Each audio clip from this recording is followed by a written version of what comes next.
Well, unlike Lewis Hamilton's Mercedes story, there will be no part two here. Uh, wait, actually, unlike yeah, there will be a part two here. Of course, what am I saying? Stumble over my words sometimes. But yes, it's a word stumbling thing that Lewis Hamilton has moved to Ferrari after years and years away. It makes you speechless, makes you say things you've not really thought well about properly because you can't comprehend how big this news is. And we're still going to relive it a little bit because this is the funny takes only episode of the Inside Line F1 podcast, the mid-season special. So the jokes have to come in, right?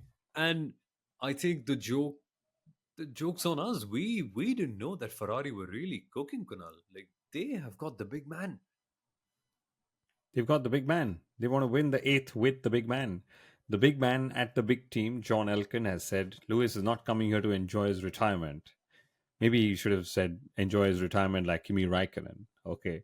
But Lewis is coming here to win his eighth title. And I think that's going to be the story again for me for the second half of the year. By the way, thank you. Part two. We all said we're going to have a really long mid season review. It's been so long that we had to take a decision to make it into part two.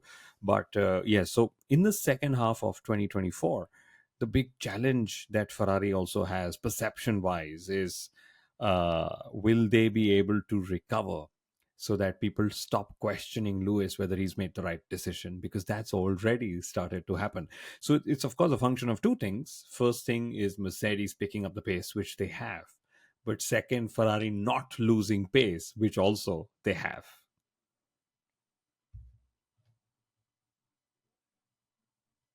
It's a little premature, right?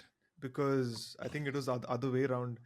Initially, when people are saying that Mercedes definitely don't seem like they've understood or they're able to properly ace these regulations, and it's just been 5 races since they've really got a hold of their car, and they're able to y- put it in the right operating window. And these are the same few races where Ferrari have been stumbling after what seemed like a uh, very good display in Monaco. They've gone the wrong way in terms of upgrades. Mercedes have gone the right way in terms of upgrades, and now people are, I think, really jumping a bit ahead of time to critique and say that Hamilton's probably made the wrong decision. I think it's much more than that.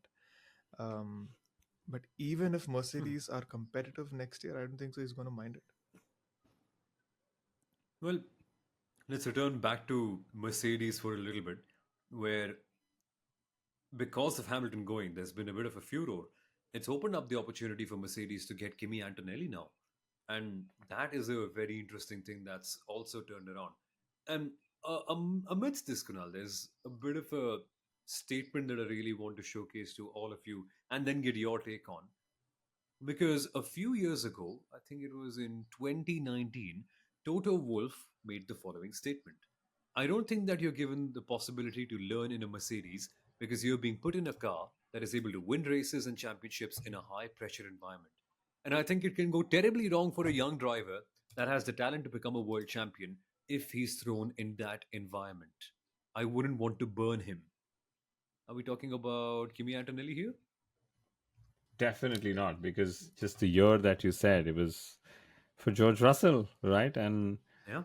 like I've said all along, Antonelli getting promoted, of course, is talent, but it's also Toto Wolff's ego. He missed out on promoting Max Verstappen, and Max Verstappen actually was weighing up whether to sign with Red Bull or with Mercedes. And one of the only reasons he went with Red Bull was because they were giving him an earlier promotion to Formula One than Mercedes was going to do. And Red Bull, of course, were the beneficiary of that.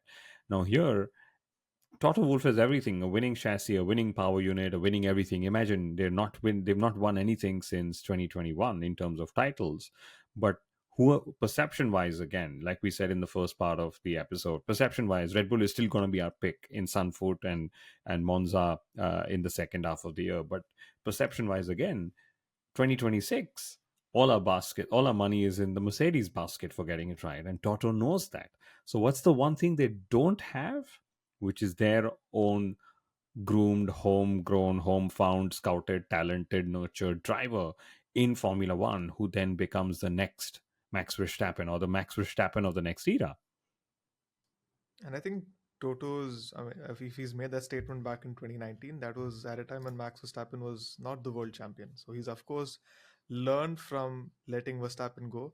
And he's, of course, learned from Alpine and McLaren that if you have a good enough driver, you give him a you give him a seat, give him a long run, and then Exactly. see him become world champion rather than him being snapped by your rivals. So I wouldn't fault him for trying to bring in Kimi Antonelli.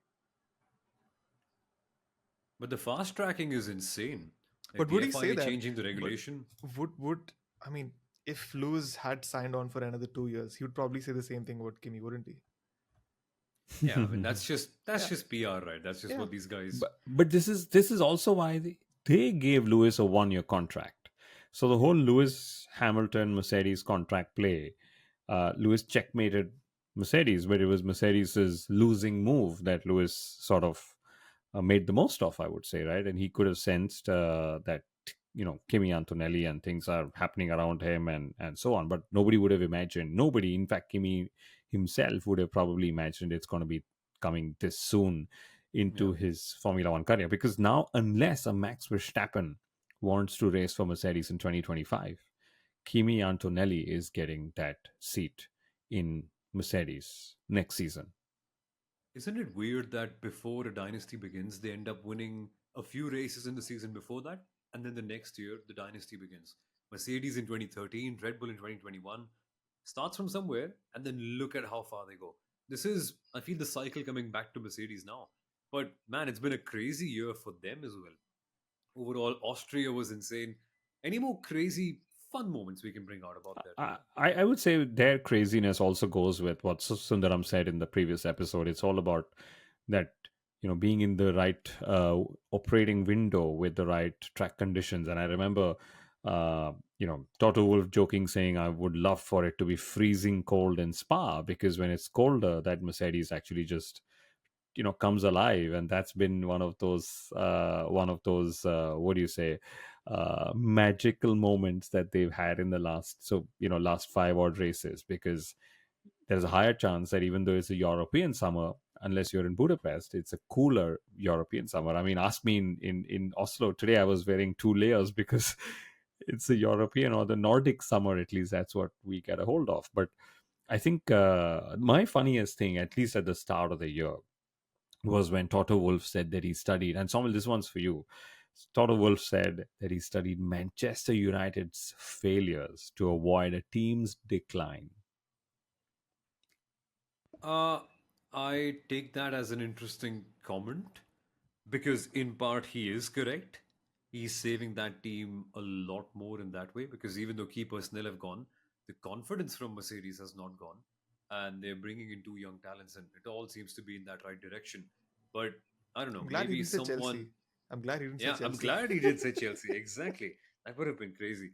But I think someone sending him anonymous emails so that he's being linked to think about Manchester United.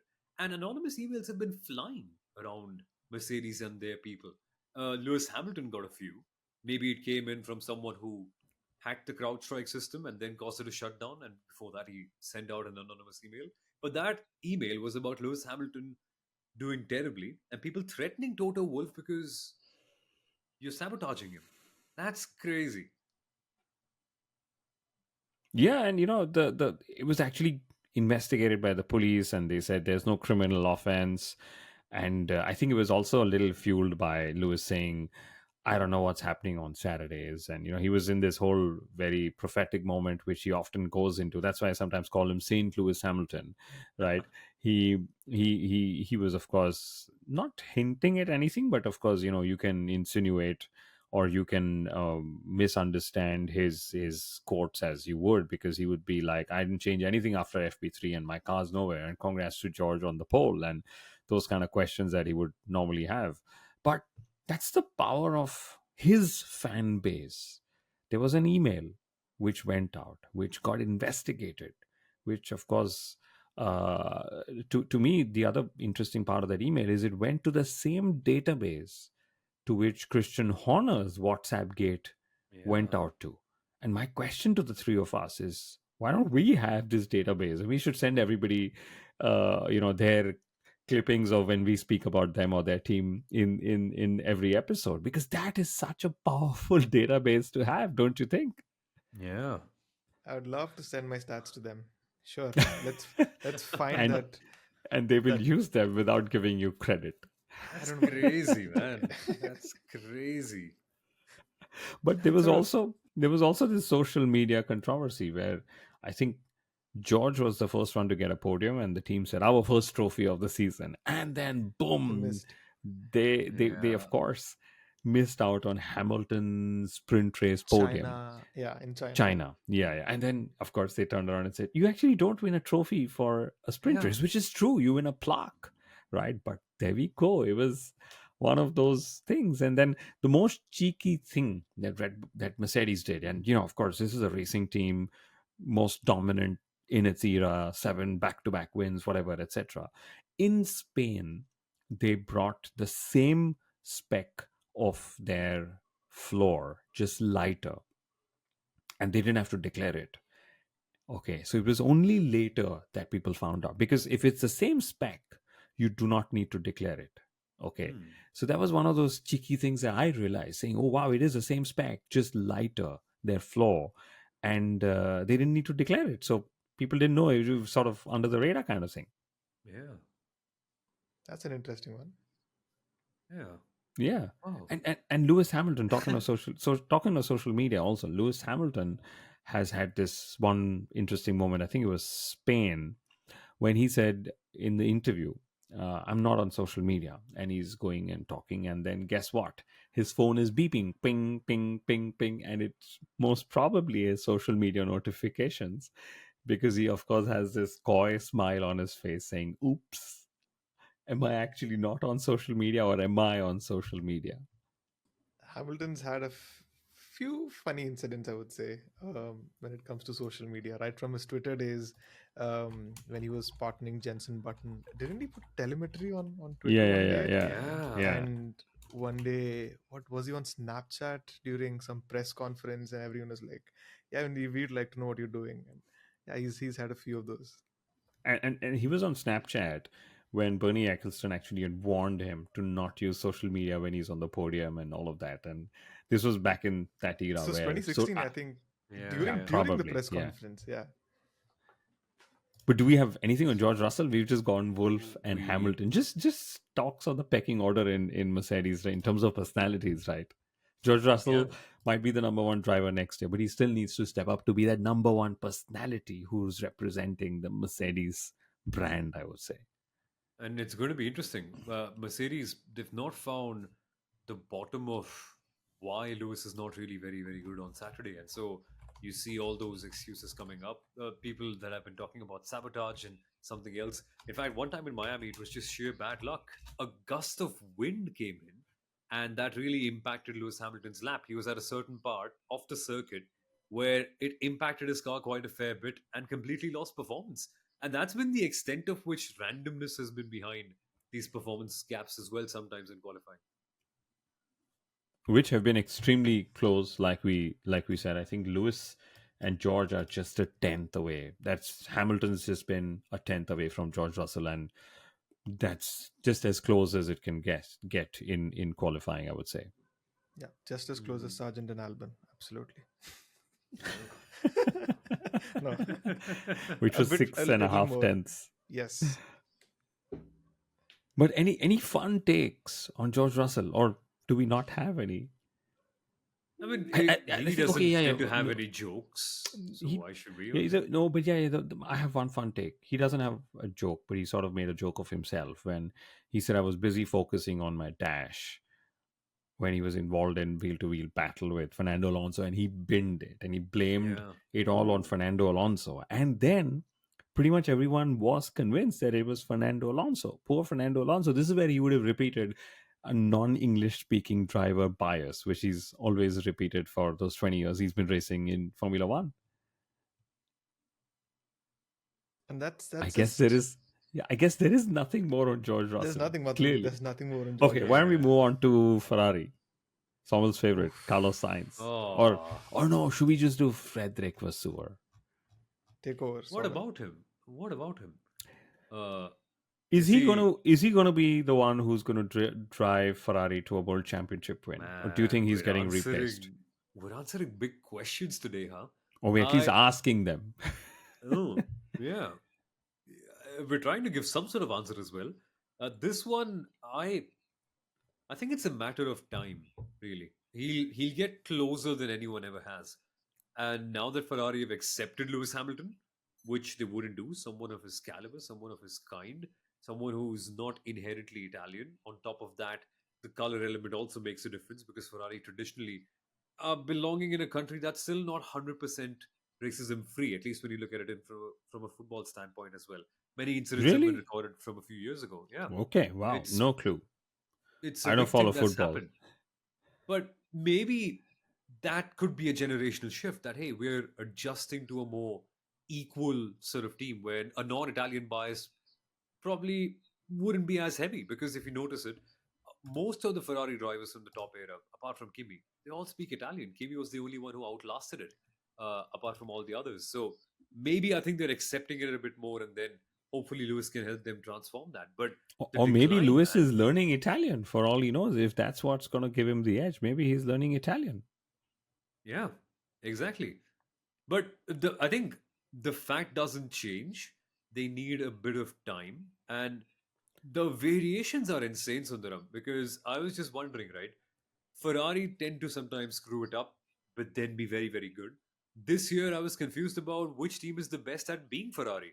Which is it? Firstly, Mercedes from having pole in the UK and then a win for Lewis Hamilton to Russell being knocked out of Q1 with that sort of randomness, or Ferrari who won at Monaco, an incredible win where we all thought, hey, them and Leclerc were back. Eventually, they ended up finishing where in Montreal qualifying? 11th and 12th. And that's typical Ferrari. And I find it quite funny that you say that it's a case of time for Ferrari. That team's not won a championship since 2008. It's we've already spent a fair amount of time trying to find the perfect team and the perfect operation for them to um, put really put forward a championship bid that lasts till the end of the season or doesn't just end at the mid-season break. But that's unfortunate when you feel that they've gotten everything right. And I know he's making a lot of moves with respect to personnel, and he's got the driver, and now they're bringing in upgrades. They win Monaco, they make a huge statement. Leclerc wins from pole finally, and then they really go downhill in Canada, and it feels like it's that whole cycle once again, and it's the depression that comes with it as well. It's a very tricky situation being a Ferrari fan as well, because you really don't know if the high is going to last long, or is it just going to be a quick sudden dip that follows right after it. But I really hope, and it's I mean, just being a Formula One fan for that long, it really hurts not seeing McLaren and Ferrari win titles. I'm not even saying drivers championships. They've Yeah. got to be at the front. They have got to be at the front. Maybe McLaren will win a constructors championship this year. Ferrari's still nowhere close Oof. to it. We'll get to McLaren later, but you explained it very well, the highs and the lows. This is why, if there was any Formula One team that could have a theme park to its name with roller coasters that are absolutely world famous for their undulations and all the all the ups and downs that you feel, it has to be Ferrari, right? but That's but right. my question started off very differently. Do you guys think Frederick Vasseur is going to get replaced, or will he be the one getting Ferrari the titles? I don't think he's going to be replaced. For what? I don't think so. They've had as bad as a time as they've had with Mattia Bonotto. Um, there have been positives, and it looks like he is making moves in the positive in that direction. But what really holds them back eventually is strategy, and sometimes it feels over ambitious. I don't know which race was it. Was it the British Grand You Prix just or name it, and there's a good and chance that it was that race. yeah, so that's the Yeah. thing. Sometimes it just falls. It just comes down to where the Yeah. strategy team makes the call during a Grand Prix. And I don't think so. Frederick Vasseur is going. I think he has a good, he's going to have a good enough run at least until maybe 2026, and see where they are that year. I don't think so. He's going Yeah, sooner than that. yeah. Somil, Yeah. bro. I think so too. I think so too. It'll. be a while. I feel this will work out. You just need to see the positivity around the team eventually. With every defeat, it's not a complete disaster. The media are not killing him. I think progress is slow, but it will be there. I think Ferrari will get back to that level soon.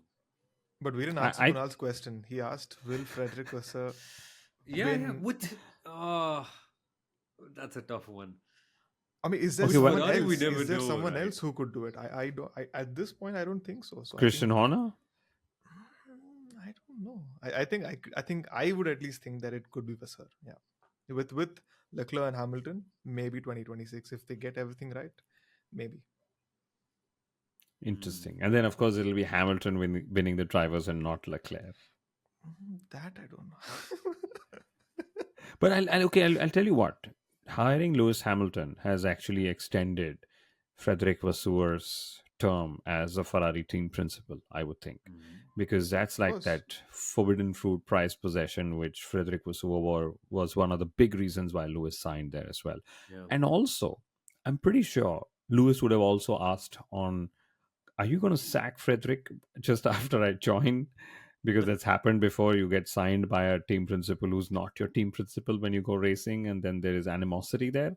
Or is he staying there for longer? So I think Lewis going there is also a sign that Ferrari are going to trust Vasseur a little more. But since it's all fun takes only, right? Frederick Vasseur seems like he uses the media very well to make board presentations. After Spa, this is what he said. So, mid season review, mid season takes. We've reduced the gap to Red Bull Racing by 300%. Boom. Oh, Okay. 60% Really? more points. Yeah, he said these things. We have scored 60% more points than 1 year ago. Okay.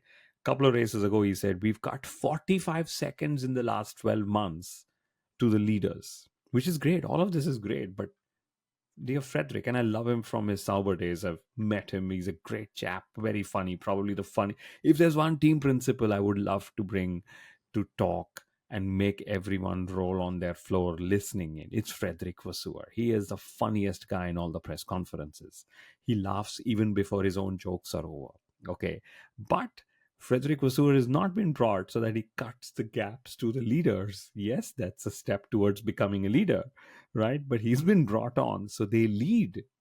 So they are in the battle. And the way Ferrari has gone from fighting with Red Bull Racing at the start of the year to now being fourth is where the whole yeah. technical challenge of Ferrari lies, I would say.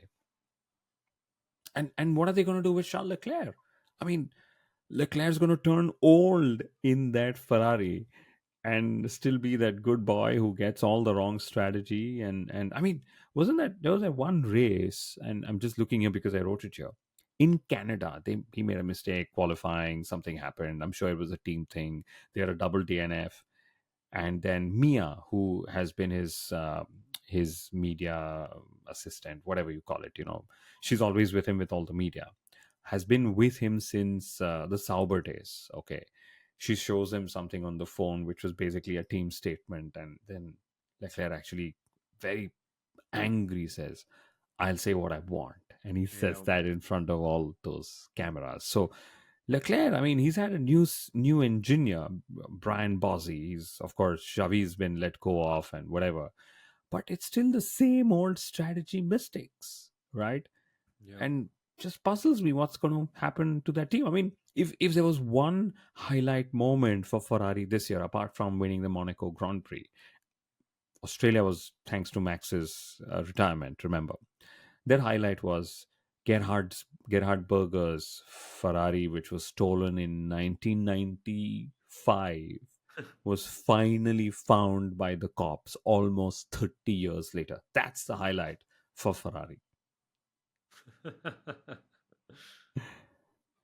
But Oh, if Leclerc does not win the title with Ferrari, I think that's going to be one of the most disappointing stories in Formula One, considering how much of hype was made or is still being made that he is a Ferrari boy, and he's also often gone on to say that I am going to be world champion with Ferrari. But like you correctly said, all the strategic mistakes and the frustration, especially in the Leclerc camp compared to Sainz's case, it's going to be a yeah. very sad, sad tale if he does not win the title. I mean, if he does win a title, but it's not with Ferrari, I think it's going to be a very sad one. But I have 2 points to say here. I think Ferrari have of course hired Lewis Hamilton because it's Lewis Hamilton, but they've also hired Lewis Hamilton because they probably believe they're not going to win it yet with Leclerc. Leclerc is not ready. They're not Oof. ready. They're not ready together. Could be. Imagine if Ferrari, I mean, Lewis Hamilton and Fernando Alonso were inquiring with Red Bull Racing if they could become their second driver. This was early on in the season before they re-signed, extended Checo Perez. Would would Ferrari have even considered Hamilton if they had a Max Verstappen and they were winning? No. No, no. So maybe Ferrari also don't have the confidence, and that leads me to the second point. Does Charles Leclerc even have another team he could go race for in Formula One after seeing all those dreams with Ferrari? Is there even a bigger dream anyone could race for? I mean, look at Kimi Raikkonen. Yeah, He was nowhere in that Sauber or Alfa Romeo or whatever you call it. But yeah. anyway, It's You going to be get a little. lost. Yeah. It's going to be a little odd seeing Charles Leclerc in different overalls, especially if he turns up like Aston Martin. We've always teased that. It's going to be very odd seeing him in black or silver or green overalls. If it's not red, it's going to be very odd. But yeah, Somal, you were saying? I swear, dude. Seriously, drivers get lost after they're done with Ferrari. Seriously, it's a finishing ground in a way. Leclerc has been sold on that dream for so long. Well, anything more on Ferrari, guys, before we move on to McLaren, who have also been such a big force this year. good moment of Charles Leclerc was he met with that Indian actor's son, Ibrahim Ali Khan, Ibrahim, yeah. Oh, that happened this year too. and he said namaste, right? And that went viral in India because we love it when people say namaste. So if you ever tweet us next time or reach out on Instagram, you can start by saying namaste, and we'll probably take even more notice of your comments. Sorry, Crazy. But I was just trying to go back and see when was the last time a driver left Ferrari and then went on to win a championship. And I think the last Oh, person to that do that was Prost. Prost, yeah. Wow. yes, not Vettel, not Alonso. Not wrong, right? No one else has Yeah, done it. No. no. 30 years. Wow, man. Which leads us on to the other iconic powerhouse team of Formula One, McLaren. Man, they've Where do we had a start? weird year. Yeah. Do we start at the random things that have happened to them or the random things that they've done? I think the former would be a good idea because we've spoken a lot about, and we will continue to chat a lot about their operational issues like Norris's starts, their pit stop calls. But they had a motorhome fire in Spain, which somehow is a place where a lot of motorhome fires tend to happen. Huh? Ask Williams about that. And then they won a race, which McLaren did soon afterwards, after that as well. So that was weird. After Kriti Sanon came to Formula One, who we should also talk about, Donald Trump actually was before her in terms of crazy celebrity collaborations of sorts. He was found in the McLaren pit box, and Donald Trump said, "Well, it's a great place to be." Lando Norris made a comment which was apparently, "You've got to respect someone like Donald Trump for what he does. He's a man who's accomplished a lot, so you've got to respect him." I never imagined this to happen ever. Wasn't it And in then Miami? Wasn't it the same weekend Yeah, he won? Miami. Yeah, this and then was McLaren had to issue a statement saying they're neutral and whatever and yeah. something. But talking of that motorhome, I think in Spain, yes, they had fire. In Hungary, they had leakage. In Monaco, it was not ready on time. So I'm glad that McLaren's issues are not on track because if McLaren had issues on track, okay, can you They did, right? imagine In this? Hungary. They did. No. Yeah. What I mean is, if they were not competitive, they're on that 10 race streak of scoring podiums. If they had issues on track and they were not as competitive, I don't think we would have enjoyed 2024 as much. That's a very interesting Yeah. point. And one of the other reasons why I actually like seeing McLaren at the front is, at least for the last decade, we've been sold this idea that if you want to win the Constructors' Championship, it's going to be with a works team. You do get the advantages of having that works engine because everything is customized or built around how you want to have your philosophy and everyone just follows and adjusts and adapts accordingly.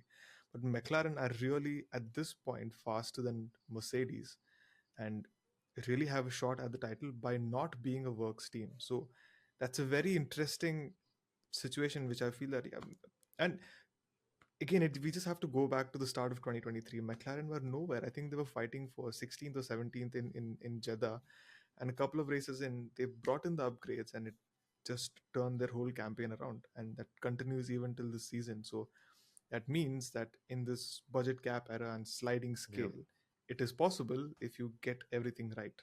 You can put your car in the very front. And they've not copied Red Bull, which is No. also a great thing. They've found their own way of making things work. And they are quick whether it's hot or cold as well. And they just are sharpening their tools on the pit box, on the pit wall, I would say, because the one area they've been lacking in has been strategy. We've decoded that in several preview and review episodes that we've had Yeah. this season. But I think my funny take here is McLaren suddenly were quick in the low speed, the slow speeds as well. And they came back and said, we actually don't know why our car is quick in it's quicker than anticipated in the slow speed sections. But at least when we go to Sunfoot, Zach Brown's going to tell us if McLaren are going to prioritize Lando Norris in a world championship this year, which they may almost never win, I guess. But so not just strategy decisions in real time, but even decisions on which driver to back, which are not real time, are a bit questionable, I would say, from McLaren's end. And pretty much every single person, including the three of us, are giving Andrea Stella tips on how to go and win races in Formula One. That's true. There's been so much of that weirdness in the pit box, but they've got to overcome that. The car is fast, the drivers are well primed, they're also pointing in all one direction completely. It's good to see McLaren doing well. I think one funny thing we can point out is Andrea Stella taking shots at Max Verstappen for the way he's been driving. That has been hilarious. But a serious note, Lando Norris starts. Guys, we have to talk about this. Ooh. L- Lando Norris has not been a good starter for a while. It's something that he's admitted to as well. And there are so many races since Oscar Piastri has come in where his starting has been something where you need to pay attention to. Well, take a look at this. Why is Oscar Piastri the first McLaren driver to win a race in that team? Qatar Sprint 2023, Lando Norris, he had a bad start. This year as well, there were many instances. Miami, where he dropped a few positions. Silverstone, where he lost P3 to Verstappen. He lost Spain from pole and went down to third. He lost the lead in Hungary as well. And in Belgium, he had an unforced error which dropped him from P4 to P7. So starts are clearly a concern for Lando Norris. He's come out and mentioned this. If he has to be that next level driver, that start has to be crucial because in modern day Formula One, less so now than it used to be a couple of years ago, because the overtaking delta is so much, you need a good start. Track position is vital. So for Lando, losing those vital positions at the start is a big loss. It is. And can you imagine, of all the good races he's had, all the wheel to wheel actions he's done, the one thing people remember and will continue to do so is the fact that his starts are all over the place, right? Yeah. Which which is something I think it's of course down to what he and the team will work out on. But like you said, you have to be so opportunistic at the start. Is that where there are some butterflies? Because that's when you're, of course, racing wheel to wheel. You know, it's a make or break situation. You know, it's the best drivers in the world, and so on. And but he's getting sharper. So second half of the season, Norris versus Verstappen will be something to watch for. Much as I would say PS3, and if he's got another home race coming up, because I loved his home race trend. Of course, it was Australia, and then he said, "Did I say?" I'm 1/16th Chinese because that's where some of my ancestors were. And then in Monaco, he just realized he couldn't play that joke anymore. So he said, Charles Leclerc is just going to adopt me, and I'm Oscar Piastri Leclerc this race weekend. I think it's fantastic when drivers get comfortable, get performances, and then their personalities are able to come out to the media and the public for us to enjoy this way. Absolutely. But I would prefer it that the rivalry takes over when they're fighting for wins and championships. I would like to see that happen. And keep the brotherhood aside and be a little bit more how Rosberg and Hamilton were. That's how I would prefer it.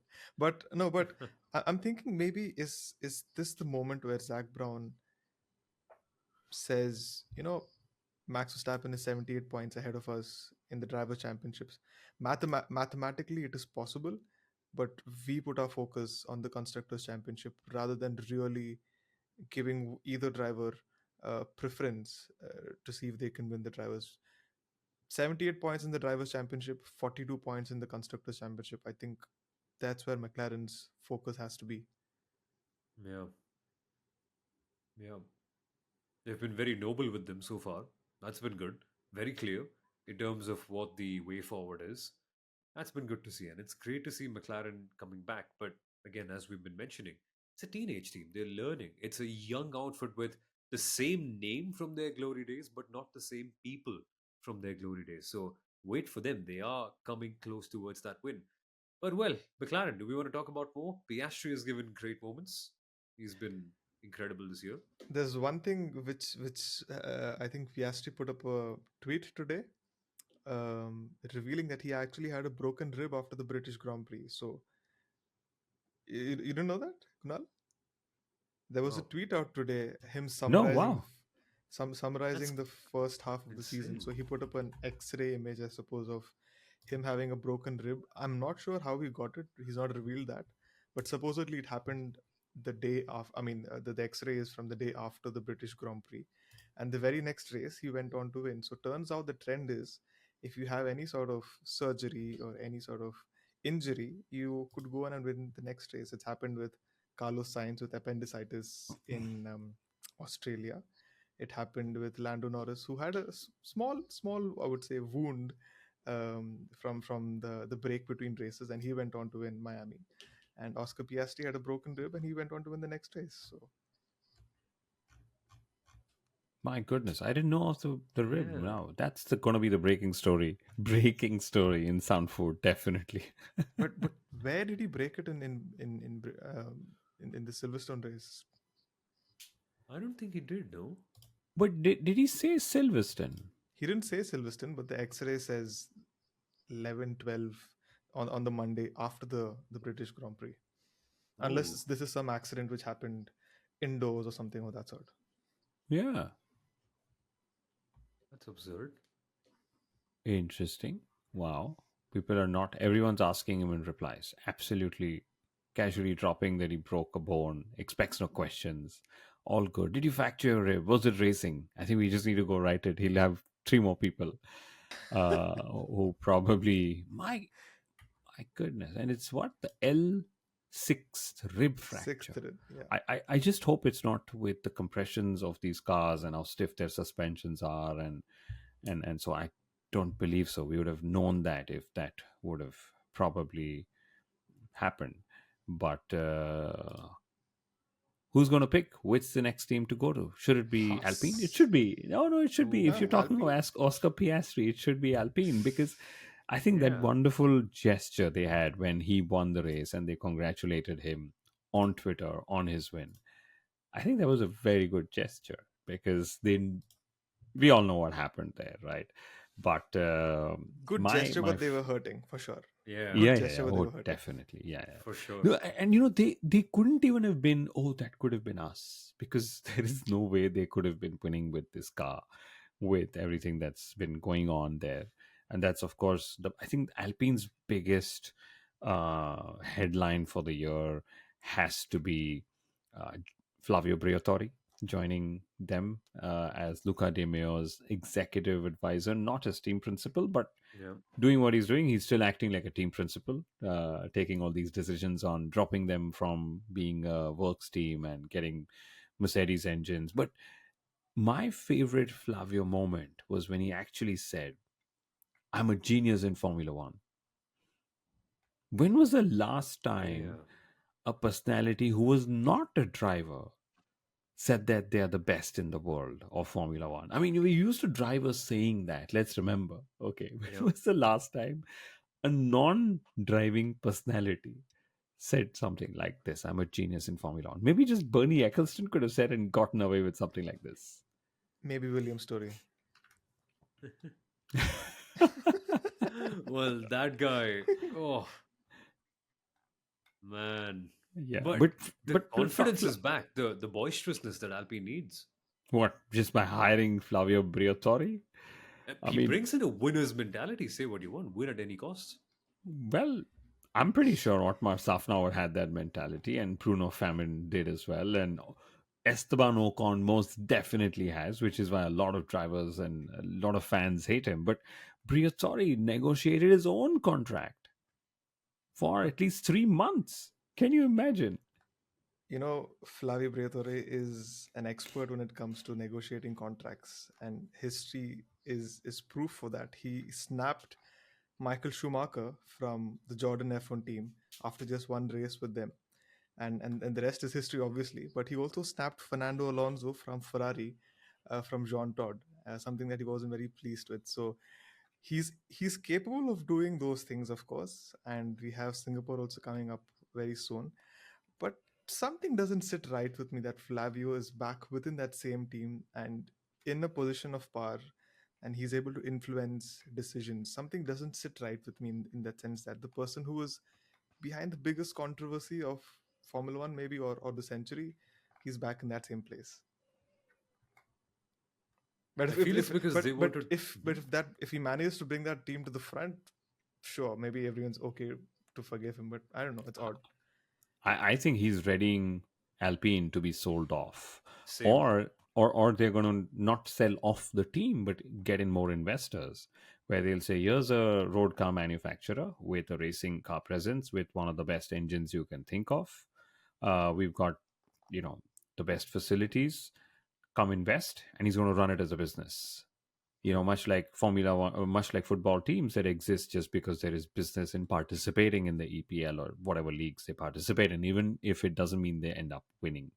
So that's probably where they're going to go, I would say. But the best drive for Alpine this year, hands down, goes to Esteban Ocon when he took his Alpine company car to Grove to Williams's factory. And Oh, Alpine, through GPS data, found out that Ocon was visiting Williams. And that sort of accelerated this whole decision What? making on letting just go Really? of Ocon. Yes, this This has is what? happened. news. Yeah, No way. You're it's kidding. not the first of it. No, no, I'm dead serious. There was GPS data. It was a company car that Esteban Ocon took.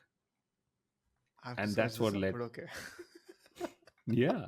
And then since I'm talking of Ocon, No. the best Gasly drive, I think he drove a Senna old car. And he drove, Samuel, you're going to love this story. He drove the H pattern gearbox because that's what Oh, those beautiful cars had back then, right?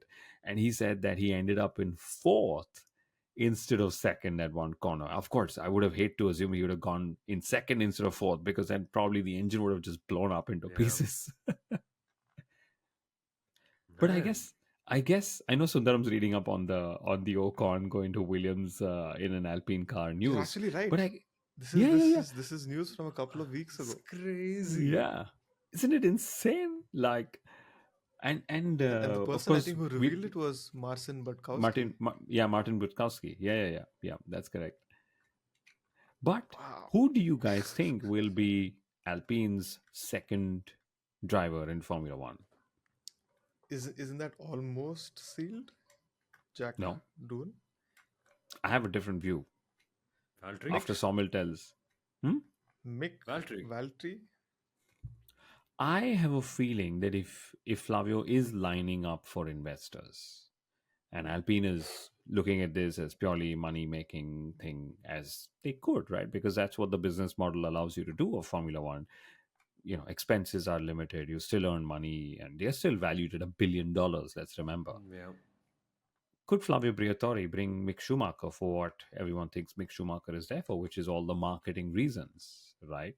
And then let's remember, Sundaram just shared this beautiful story of, Briatore knowing which driver to get, and he took Michael Schumacher away from Jordan, 30 years ago, literally, right? So could that be one of those stories? This is how Mick Schumacher makes his comeback to Formula One. Lots changing. A lot is changing. I mean, this But Briatore development could, that's the norm at Alpine, right? Change is the norm. yeah, change But until there's nothing left of yourself, including yeah, not wanting to become an engine manufacturer. And I still can't comprehend it. I still cannot Pour your heart comprehend it. out, Soumil. Pour your heart out. It's uh, it's it's like a chef saying, "I don't want to cook." Like, that's what are you here for then? I mean, it's like a volcano saying, "I won't burst out." What are you there for? Are you going to outsource your love from someone else or from a different volcano? You're the volcano. You have the energy and you're letting it go. This is an advantage teams would die for, but it's the sad reality now. There's no customers, and so Alpine feels it's better off relying on Mercedes instead of developing its own engine for 26. yeah, and not just 26, as early as 2025. I mean, the urgency seems so much that they're willing to let go of the current engine just to see where they land next year as well. Of course, there are some union related challenges that Alpine will be facing in France and so on, which is why there is a delay in sort of making the announcement, because they've sort of agreed to go ahead with Mercedes, is the understanding, but they need to go through a legal process before they make such an announcement and shut down the factory and help save the jobs of all those people who have currently been employed in their power unit building facility. But the one strong story out of Alpine this year, sporting story, is that Ocon and Gasly in head to head are 100th away from each other. Right, it's 0.015. Isn't that incredibly exciting for a team that they've shuffled? They were the slowest to suddenly becoming, fifth, sixth fastest for a couple of races, and then now somewhere between seventh and eighth fastest, right? To have drivers to equally do drive to the caliber of the car, irrespective of where they are in the pecking order, is pretty fabulous. And I think that Ocon Gasly partnership was actually fairly strong. Fairly strong in the impact it had to carbon fiber or to the It's, hearts and minds of Alpine team principals. Maybe that's why they have to leave. They can't tolerate the drama. it's happened. Absolutely. They've had a couple of scraps on track. Australia 2023, Jeddah also, I think, was it this year, last year, Monaco, the famous one. Monaco. Yeah. Yes, they really don't like each other. It's evident. But I mean, Alpine have made strides since from where they started at the start of the season. I think they qualified 19th and 20th in Bahrain. But since then they have made improvements through the year. Now they've put themselves in the points as well. And from what I see, they've also made improvements in the pit stops, because Alpine Mm. was one of the slower teams towards the start of the season. And yes, even they've had 5 second plus pit stops, but in the last couple of races, they've been right up there, 2.3, 2.2 on average. So I think it comes to that stage, right? At the start of the season, there's a lot of teething issues for all teams, and then slowly, as things start getting a little settled towards mid-season, everyone starts improving even there. But yeah, Alpine's up there even in the pit stops. Williams is not. Williams is dead last. Williams is not. Yeah. Did Which is a Carlos good Sainz reason why read we the should talk. data, pit stop data before signing?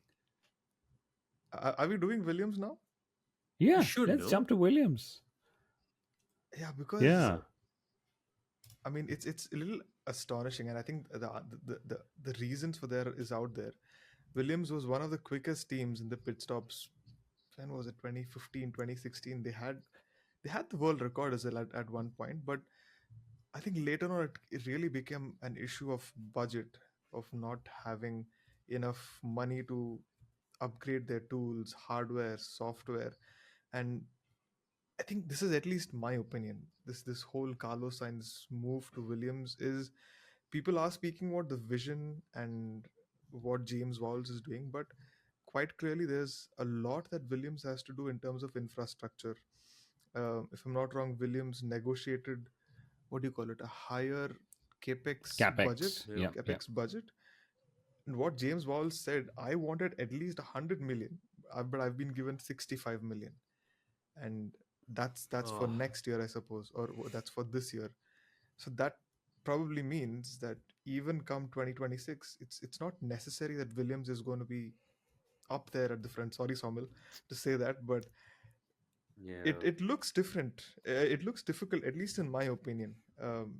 It's going to take some But time. remember when the 2014 regulations came in, Williams actually, by virtue of having the Mercedes power unit, was the second fastest team at Yep. one Yeah. point, right? So that's what I think Carlos Sainz signing for Williams is their biggest high point. After months of publicly chasing him down, it sort of reminds me of that movie Will Smith, Hitch, or that Hmm. movie on dating, Not sure. Not right? sure. There was this. No, okay. Anyway, they signed on engineers and they issued a press release. When last did an F1 team issue a press release for signing up 26 engineers? Right? They issued it, of course, in English, and there was a. I can tell you confidently, since this is a funny take only. There was a Spanish translation of it sent to a particular motorsport family that resides in Spain. Okay. Where It's are a you funny getting take all this only, Sundaram. information? No, no, no, no. It's a funny take only. No, no, Okay. no. But yeah, but and then of course, who was a Top Gear guy? Jeremy Yep. Clarkson saying Adrian Newey is looking for homes in Oxfordshire, right? Which I think if there's one team Adrian Newey has a very high chance of showing up at, is Williams, right? That was the team which he left because he was not consulted for some moves. He wanted ownership. Could James Walls be that one team principal who says, I'm happy to give you ownership, even though I think Walls doesn't really have ownership himself? Okay. But could that be that one, last swan for Adrian Newey saying, I'm going to go back to where it all started, bring it back to the top, and with Carlos Sainz, with a Mercedes engine, and Alexander Albon. I think it would be a very, very weird twist in the tale of Formula One if Adrian Newey went there. But yes, Samuel, I have to hear it from you. Of course, you love Carlos Ah, Sainz. You have to say something about this marriage between Sainz and Williams, supposedly at least for 2 years. a marriage of convenience where Williams know they need another star driver. It's just that they got the best of the lot. That gives them an opportunity to put a target to the team at the back, which is incredible. But for Carlos Sainz, it's a matter of, hey, at least I've got the best engine for 26, and they can only get better from here. What? They're only P9, right? So, how far can it get? How bad can it get? And in the meantime, I don't think people will forget his value because if he can develop the Williams in the same way he has developed Renault and then McLaren and now Ferrari, there is a proven track record of this guy being a valuable asset. For all you know, he might still go to Audi. It's just that when Audi get to a more stable position, I think it's a good move for him because he now can look at the 2026 season, assess his options, and be like, hey, you're a good team. You need a good driver. I could be the one, and there will be slots opened up. Hopefully, that is. So it's a marriage of convenience. Just That's just one correction. He did nothing at Renault. He was wiped out by Nico Hulkenberg in Renault before he went to McLaren when McLaren were actually the last team yeah, or the second last team in the constructors championship. So yes, I agree Carlos is great talent, but there was nothing heroic that he pulled off in that Renault where he was, I think, half a season there and whatever, 1.5 seasons, I can't even remember. No, but one of the good things for Sainz is that he has always been adaptable to different cars, right from McLaren and then and Ferrari. So it's not a case of him going and struggling with these cars. And it's just for me quite sad that Carlos is turning 30, I think, this year, yeah, and this is supposed to be his prime. And I genuinely feel he's going to be finishing probably outside the points, and it's not fair in a way that he isn't given a top drive. But unfortunately, this is Formula One, and it is what it is. But a bit sad seeing how his trajectory is going to be like. yeah, man. Yet another long wait. Yet another long wait. It was the case with McLaren. McLaren are now at the front. He's done a couple of years at Ferrari. Possibly they might challenge for the championship in 26. He's gonna that's gonna hurt him a lot. Yeah. What's next? Haas? Oh, before Haas, should we go to Andretti? We'll never forget Yes, them. let's. We'll never forget them. We'll never forget them. Yeah. Andretti's already delivering, by the way. They're already their first few hires were two lobbying firms in the US to get the US Congress to put pressure on Formula Oh One. boy. And Formula One has now confirmed that they are under investigation or whatever to from the US Congress and judicial system on this whole thing of saying no to Andretti for joining Formula One. So imagine they hired the right lobbying firms and those lobbying firms have delivered. So can you imagine what Andretti could have done if they were given the chance to actually race in Formula One? Yeah. I And would love to see that happen. exactly. Dude, if they can go to Congress for it, they can do anything. And Congress is the opposite of progress, right? So imagine I hope nobody from India is listening that's it. because you've opened the can No, of but worms. that's no, it's not just in This India. this was It's also an probably ad around the in a newspaper, I think 10-15 years ago. Someone put this in the yeah. newspaper. This is just one of those daddy jokes. The opposite of pro is con, so the opposite of Congress is progress. Yeah, but But is that all that we've got on no, Andretti? no, no, no, no. They hired Pat Simmons, by the way, who, Yeah. remember, folks, is the current. I am not sure what his exact position is at the moment, but he's working with Formula One, isn't he? He's Isn't he the consulting. CTO? Not sure, not sure. But he will be the CTO of Andretti when he joins in at the end Yeah. of 2026. And Andretti have opened up a new base in Silverstone. And Mario Andretti got told by the Liberty Media CEO Greg Maffei, who also, by the way, has bought MotoGP. He said that, Mario, I want to tell you that I will do everything in my power to see that Michael never enters Formula One. That's according to Mario Andretti. That's what he apparently got told. So it's a big war, and one that it's a little sad to see going against Andretti, to be honest. I'm not entirely sad there, but I know where you're going. We can have more teams, more drivers, more competition, Yeah. but there are no guarantees of competition in Formula One because there are so many teams actually looking. I think Toyota is now interested in joining Formula One as well. Porsche, with all their money, is interested in joining Formula One as well. Wasn't even Apex high tech. GP, High Yeah. yeah, high tech, yeah. True. Apex. True.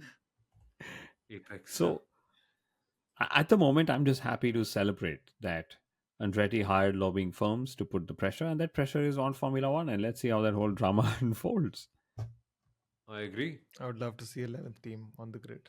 Two more vacant seats. Yes, please bring that on. But we should now go to Haas, right? It's a good time. They Always the last team. always the last team, Haas. yeah. No, no, no, no, no. There's Oh yes. We have one more. We have Racing one more. Bulls left. Racing We have RB left. RB. Okay, which one do we go for first, guys? Your call. Haas, not Let's last. do Haas. Haas. Yeah, they've done fantastic to not be spoken of last. And then in general, we should talk of Formula One overall as a sport as well. So Haas is definitely not last. Okay, let's go to Haas. Sundaram opened up with some brilliant pit stop data in the first part of the episode. Maybe you want to just repeat that because I think it was so good that it should bring Haas back into Yeah. context. Which was very surprising for me as well. But yes, Haas has been the slowest team in the pit stops. The only thing is not they've not been as slow as Sauber on certain occasions. It's not been 40-50 second pit stops, but Haas has never done a pit stop that's been quicker than 2.5 seconds, and they're the only team not to do so. And 70% of their pit stops this year have been over 3 seconds long, and that can be quite defining if you're in undercut range with or overcut range with another team or driver and you're 1 second slower than them, then you're losing position on track. But quite clearly it's a case of them not having the best tools available, and all of that, but they've had a very impressive season. And one other thing which I probably have to do a little bit of digging to understand as well, if you see the last, I mean, the 14 races of this season, Haas has been very, very quick in the speed traps. And at least in qualifying, they've posted some of the highest top speeds this season. Quite clearly explains that they prefer the lower drag configuration, um, but they have made definitely an impression. I'll have to be very honest. I didn't really think much of Ayao coming in because he was already part of that team, but he's turned things around by some way, I'd say. So they've had a good first half. I think there's no way to disagree. Nobody would probably disagree with that. And Haas, funny takes only. So Haas's pit stops are slow because they never imagined that their car would be so fast that there would be focus on their pit stops being slow now, because the focus was always on a slow car. But Nico Hulkenberg, what a revelation! I remember, Sundaram, it's one of your stats that for the first time a driver from Haas has not gone into retirement but Yes. has been Wow, picked up yeah. by another team, and that's Hulkenberg going to Audi with Matteo Binotto. Again, a case of one team principal signing you, but another team principal actually racing with you as well. But for Haas, it's a very very interesting case study because Gunther Steiner said Gene Haas didn't want to invest, but now Gene Haas is investing, right? Ayao Komatsu has said we are just spending the same amount of money, but spending it differently. So was Gene Haas or was Gunther Steiner turning around and saying, you cannot do that, you cannot do this? Or was Ayao not doing it because he wanted to oust Gunther Steiner and become team principal? Because Oof. their turnaround has been completely engineering driven. And I love it because Formula One is an engineering sport, right? I remember preseason testing, all they focused on was extracting long runs data and race pace and so on. And guess what? That's one team with the highest number of P11 positions, and that's been the Haas Formula One team. And Gunther Steiner is taking them to court because of the team using his was it media image, public image to take themselves forward. I mean, Gunther, if you're listening, which we know you are, just give it up, right? Haas is just let them go. They're doing well. They're doing well without you. Maybe he's taking them to court because he's like, oh my god, they're spoiling my image by doing well after I've quit the team. That's possible. But I think Haas have already a lot of stuff on their plate with. I think their court case with Uralkali is also Yeah. uh, on. So Didn't they lose that one? No, no, no. something of I that think. sort, Yeah, yeah, yeah. or some delayed refund, something of that sort. Yeah. Yeah, I believe they're going to lose that one if my reading is right or whatever has been reported. Or it's not that Haas is on as strong a footing as one would have thought, right, before. But Kevin Magnussen, for all that being a team player, he's not the driver who's getting a chance next year with all the penalty points he took and everything in the first half of the season to give Nico Hulkenberg the priority to score points. And then Magnussen, for the most obvious penalty, which I thought he should have had in Monaco, he didn't get Yeah. one, and he's been clean ever since he sort of peaked and got all those penalty points coming in. But I don't think we're going to see him in Formula One again ever. Unfortunately, what a guy, what a driver. What a What a comeback. character! Yeah, What a character! I agree. But Haas still have that fighting spirit because at the end of the day, when you're fighting for so little points, you need a driver who can make the most out of it by any means necessary. They finally have hired a youngster along with an experienced driver. Haas have had 9 seasons in Formula One. 8 out of 9 have been with two experienced drivers. The one season where they didn't was the one where they had Nikita Mazepin and Mick Schumacher, and that one turned out to be a failure. But they've changed that. This is an IAO move. They want someone like Oliver Behrman, who they feel is ready to be a young talent who can prosper in that car. Something that Haas have been teasing for their entire existence, basically, but have never done. And so they believe that Esteban Ocon has the right tools to get the most out of a good day. Sometimes be a little aggressive, which is what you need, but then be that kind of fast driver. And I feel they've got their best driver pairing yet, honestly. You think Definitely, so? Yeah, yeah. I think so. I'm not too sure of Oliver Behrman. Honestly, he had a great race in Jeddah. Could it be a Nick DeFries situation? Nick DeFries got that race in Monza, got that point, got Williams. And when I look at Behrman in Formula Two, something just doesn't make a click. And Joe Guan Yu made a great point. He said, "I was top three in Formula Two, and I got progressed into Formula One, and now there's a driver outside of the top 10 in Formula Two who's got a seat next year." And he's actually getting more support than I did for making the move when I did with, Sauber 3 years ago, or whatever. Yeah. Hmm. But that's how it is, But right? If that, you're a part of a yeah, driver academy and if luck goes your way, you're at the right place at the right time. Yeah. So he did impress. He did impress in Jeddah with very limited time. But maybe a question to the both of you. Haas is P7 in the constructors right now, 7 points behind RB and 16 points ahead of Alpine. Are they going to finish P6, P7, P8? Ah, P8. P6 for me. Oof. You're saying they're going to beat RB? Yes, I get a feeling RB is, there's a Perfect reason why segue then. RB is last of all the teams we're talking of. But I get the feeling they've got this momentum. And see, let's remember, none of the RB drivers actually want to race for RB. Yeah. Are we segueing into RB then, racing We should. bulls? My I think it's, great livery. I love it. I love Yuki Tsunoda and everything he's done in this year. We spoke about it. He actually spoke Kunal of said RB when livery. he spoke of, Kunal said yeah, I livery. said livery. I know. Yeah. I just look at that car and I'm like, wow. Otherwise, those special liveries just bored the hell out of me, right? But a great looking car reminds me of Superman in several Yeah. ways. Maybe that's just one of those. Yeah. But we spoke of RB pretty much when we spoke of RBR in the first episode, especially Sonoda and Ricardo and all of that. So we don't really need to go very long here. At least I just have one thing, which was Yuki Tsunoda said if he ever started a music band, it would be called the Mustache Dreamers. And I think he said that because he, poor thing, doesn't grow a mustache just Oh yet, boy. right? It's the summer break, which is why you see my full beard anyway. But and he would pick three drivers as his band members: Daniel Ricciardo, mustache; Valtteri Bottas, mustache; Kevin Magnussen, mustache and beard. So mustache dreamers is what Yuki Tsunoda said. It's one of those things. I don't think I would ever understand how big a personality he is in Japan and that part of the world, and I'm pretty sure he is. Yeah. But he's been impressive. That stat you mentioned about him, Sundaram, that really comes to my mind about being in the top 10 50% of the times. And it's come to a point where we're all, as Kunal did in the first part, vouching for him to be in that Red Bull instead of Daniel Ricciardo, which we thought would be the opposite case.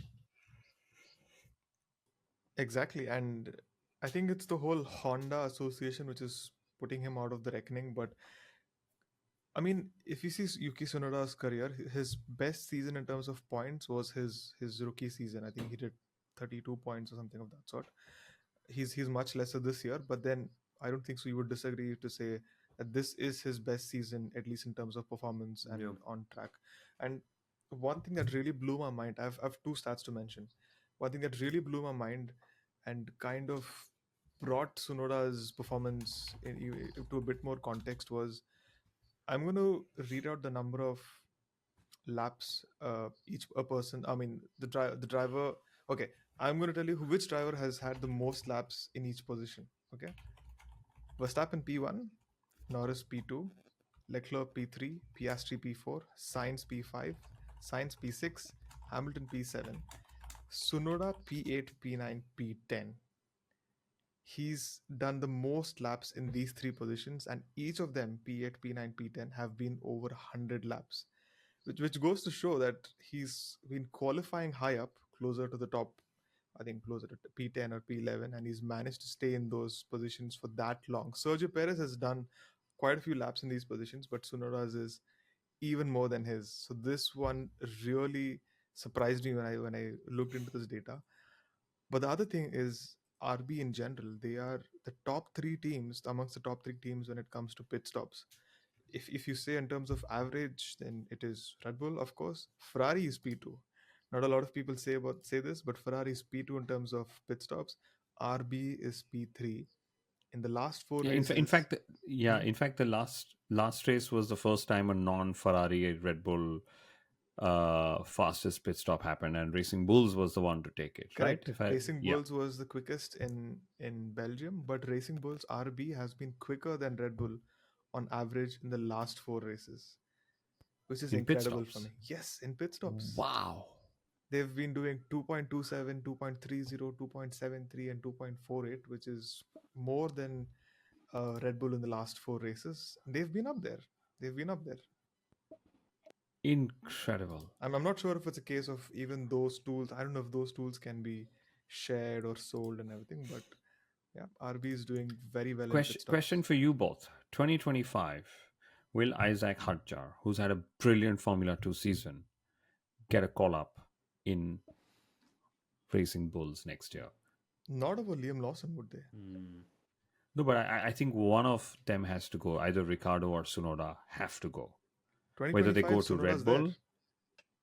Yeah, okay, yeah, Sunoda's there. So either Ricardo goes to Red Bull Racing and Perez is out, or goes to Audi, as we said. I don't believe, I don't believe it'll be a Sunoda Ricardo for another season. That's my reading. It'll either be Lawson who'll get a seat in, or yeah, Lawson will get a seat in, and Hadjar is Yeah. reserved. That could happen. Yeah. Yeah. Thinking of the same, yeah. But again, I'm also wondering what is the merit of keeping Ricardo on when you know that there's someone waiting? Maybe you can develop them. If you know that the other driver is a ready piece, like a Liam Lawson, maybe try someone else out. If you're so confident in Liam, it gives you the leeway to experiment with someone else. And what's the harm now? Heading into a new regulation, try it out. I think Red Bull Racing are keeping Ricardo. A, of course, marketing reasons, but that's not the big reason. Is if in case Perez has to go, they believe more than any other driver in their pool currently, there'll be Daniel Ricciardo who will be able to step up. That's what they believe. Is that the right belief? At the moment, ever since Ricciardo left Red Bull Racing and then Renault and then moved to McLaren, he's just been a different driver, which we all think is Ricciardo 2.0, which is for once not as good as what the version 1 of Daniel Ricciardo was back in time. So it could either be that he's seeing the last 10 races of his career, or if he genuinely makes that jump in performance versus Yuki Tsunoda, then could he get that last shot against Max Verstappen, which is what he's hoping for? I mean, what RB risk in this case is if they stick with Ricardo and Sunoda for next year, and Sunoda then probably moves to a different team in 2026, and then if they finally decide to drop Ricardo, then RB risks having two rookies in 2026. In that case, you would rather put Lawson in that second seat, give him a year, and then probably bring an Isaac Hajar in that second seat for Yeah. 26. But I don't think, I think if there's any team that doesn't mind having two rookies in the car, it's Racing Bulls. They've done that, yeah. They've done that, and they've done that Yeah, in the they've done past. that, and yeah, and they pretty much exist so that they're able to feed in drivers in the Red Bull system. So if it means there's two rookies, But why like not? Soumil says, there is no merit to keep Ricardo. Okay, let's assume Sergio Yeah, Perez has a much better second half of the season and he gets to keep that seat. Sunoda is there already. You don't need Daniel Ricardo anymore because he's not going to be moved into the Red Bull seat. So you might as well bring yeah, in yeah. Lawson. Which is exactly where could be last 10 races of Daniel Ricciardo's career forever in Formula 1. I think so. It's a And possibility and unless there's a yeah. step up. And if the media is to be believed, especially with this whole power struggle that's happened in Formula 1, Helmut Marko is still the advisor, driver manager, driver junior driver person, that but he has lesser say in who will get into that car versus, say, Christian Horner. So that's why the moves that Red Bull have made up until now, aggressive ones, seem not so aggressive because there's more of a say from the team rather than just one person deciding who's in the car next race. Maybe we should get Dr. Helmut Marko back on the podcast and get some more clarity, yeah? Hmm. Yeah, maybe. Well, that would be perfect, no? And there's been 73 minutes in, if people have actually heard this. I don't know if Sundaram's dropping a hint, but why not? I'm not dropping hints. I know that was one of our most explosive episodes. When was that? Last year. yeah. It's Yeah, time for yet another explosion, I would say. let's see. But let's move on to the most explosive topic, which is Formula One and all the sporting related fun moments we've seen. And my mind goes to Saudi Arabian Grand Prix, when almost all drivers were paid to tweet about Qiddiya, I think some Yeah. city that Saudi Arabia is, developing, and then every driver had all four images. Basically, whoever wrote and asked them to copy paste, seems like that, that IT cell that a political party runs, in India. I'm not going to name them. Everyone was told these are those four images and copy paste this tweet or whatever message that comes out, and then pretty much every driver had the same looking tweet that came in and went out. So that was one of those moments. And then, Samuel, you'll be very pleased. Las Vegas, I remember you were so upset with the pricing, or not upset, Yeah. shocked. This year there seems like a 50% price drop already, like already. And then my thing that I hope never happens is Formula One's exploring radio censorship. Drivers have been told to stop swearing on radios, and Oh. I don't know. Like, where does this go? What's next? Do you think they're going to tell drivers to stop driving and say, hey, you know what? Just let AI do the driving. Let these robots do the driving. I mean, radio is so essential of the Yeah. whole, delivery of the package of Formula One. I hope that really stays. And then the final two, the innovation of the year, they're trying to have air conditioning in the car for all those hot races, which I absolutely wish never happens. I mean, we're doing everything to add more weight to the car, Yeah. simply put, right? And then there was that funny wearable metallic trophy, which was like a metallic wreath in China, which I don't believe anybody ended up wearing. That circular thing. Red Bull mechanics were doing the hula hoop with that trophy. Okay, and for them at that time in China, Red Bull was probably thinking, we are winning so much, we can just do a hula hoop with this trophy. We're going to get several more this season. Guess what? They've not had a lot more, in the last 6-8 weeks or something. Yeah. But But I'm going to throw some predictions your way. go ahead. Maybe the right way to close as well. Who do you think is going to win the constructors championship? Firstly, Ooh. let's get done with that. Big I'm going McLaren. That's easy. McLaren. McLaren. You're going McLaren. Yeah. Okay. Easy. Who do you think is taking the drivers' championship and when? Uh, I'm going Verstappen and Interlagos. mm, yeah, around the same time. Yeah, I think so. Yeah.